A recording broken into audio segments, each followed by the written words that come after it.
And with me is Annabel Bishop, who's the chief economist at Investec. Morning to you, Annabel. We're getting to that point of the year where you start sort of taking stock and consolidating your numbers, and the guys in your business say, so Annabel, what must we think about for the year of 2014 and for 2015? But let's start with that number from last week, the trade balance. Every now and then you get a positive number, or positive news. This was a negative number, minus 2.9 billion, but that compared to 16 billion in August. So this is for September. How must we think about this? You know, I think it's obviously a situation where industry is starting to come back online after the strike action.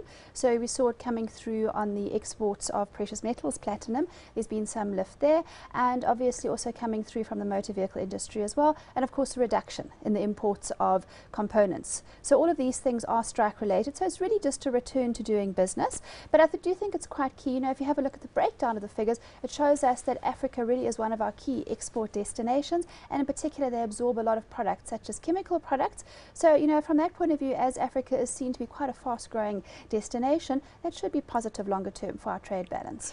Your colleague across the buildings of Sandton and Johannesburg, Kevin Ling, says that it may mean this number of exports to Africa that the rest of Africa could be a bigger export destination than Asia.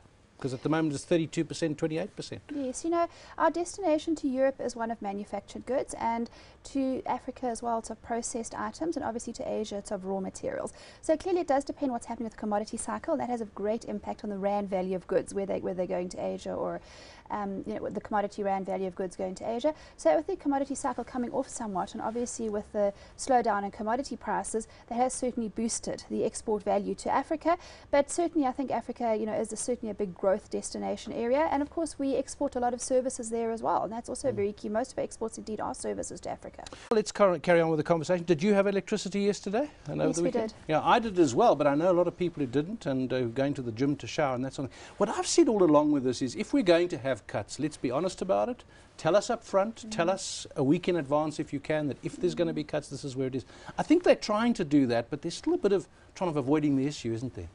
You know, I think it's an overwhelming situation. You know, there's a desperate need for electricity. There's problems with the electricity capacity build because of strike action that's delayed us, and other infrastructure issues as well with quality. There's also management and skills capacity issues at Eskom, and obviously the economy is growing, albeit by a very weak amount. Nevertheless, it is obviously picking up. But remember now, we're in the third quarter, so we're going to be having much faster growth than we had in the first 2 quarters of the year.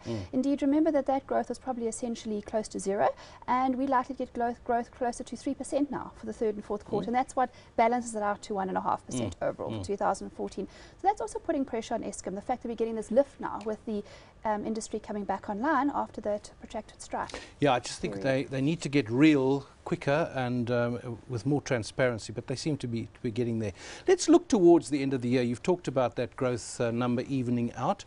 What are the other numbers that you'll be looking at? We've got the traditional festive season spending coming up. Yes, you know, every year about this time we start to look at what's going to happen over the Christmas Decorations period. In the shops already. Exactly, it makes us realize, oh gosh, we've got to put some sort of forecast out.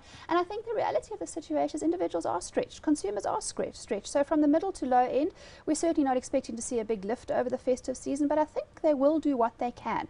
And that makes me concerned for the first quarter after Christmas, the January to March period. And that's when I think consumers are going to be particularly constrained, and I think we're probably going to see a dip in retail spending then.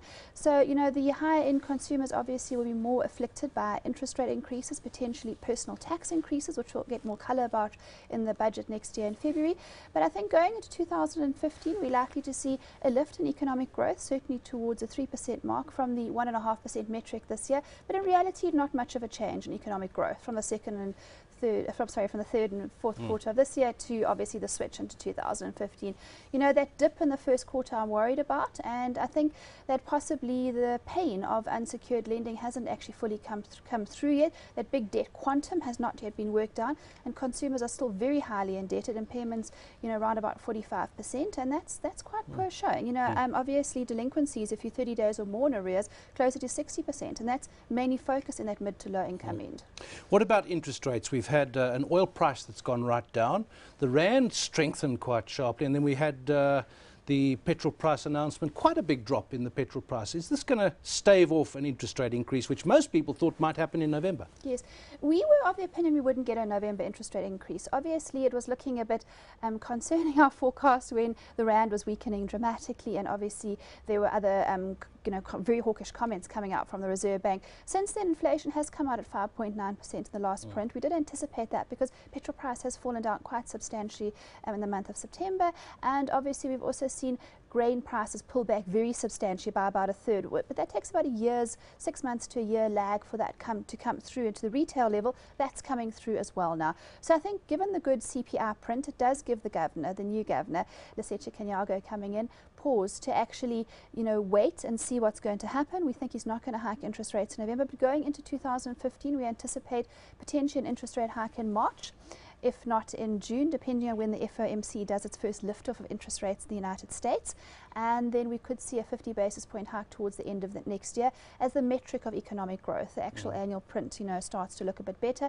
But I am concerned. I think next year's growth forecast of 2.5% to 3% could be at risk if interest rate hikes are overdone in South Africa. I would argue we should probably not have a 50 basis point hike next year, maybe just a 25 and leave it. Even if we were to keep it steady, that 2.5%, it's almost like Treasury is bound to be optimistic for next year and the year after, but the evidence isn't there for such optimism. The evidence isn't there, and the ability to garner more tax on a personal income tax basis is not there. The Davis Tax Commission's estimated we'd only collect another 4 billion rand if we hike the marginal tax rate from 40 to 45%, and that would come, I think, at a great cost to economic growth, and in turn, obviously, to employment as well. So I think the Treasury is going to have a difficult path in raising more revenue. They're going to have to look elsewhere, potentially at funds being taken offshore into tax havens, profit shifting, that type of area. But I think that we probably are going to have to look rather to industry picking up next year. The global economy is rising, and that should pull through greater demand from South Africa. In the absence of that, and the absence of infrastructure program and South African government getting on a firmer footing and starting to deliver, you're right, the 2.5% to 3% is under threat next year. That is Annabel Bishop. She's the chief economist at Investec.